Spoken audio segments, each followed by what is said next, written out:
তোমরাও কি এমন পদ্মের বীজ থেকে চারা তৈরি করতে চাও? তাহলে এই ভিডিওটা পুরোটা দেখো। প্রথমে একটা স্যান্ড পেপার নিতে হবে এবং বীজের পয়েন্টের দিকটা ভালো করে ঘষে নিতে হবে যতক্ষণ না একটা সাদা কালারের সার্কেল দেখা যাচ্ছে। সব বীজগুলি ভালোভাবে ঘষা হয়ে গেলে এগুলিকে কিছুদিনের জন্য জলে ভিজিয়ে রাখতে হবে এবং প্রত্যেক দিন জল চেঞ্জ করতে হবে। 15 থেকে 20 দিনের মধ্যেই এই রকম সুন্দর রুট এবং পাতা বেরিয়ে যাবে।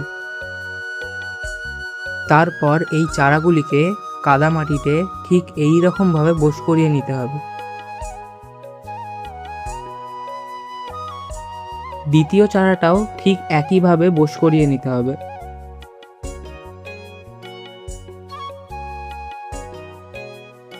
তারপর জল ভরে দিলেই কমপ্লিট হয়ে যাবে, আর এখন কোনো পদ্ম গাছে সার দেওয়া যাবে না।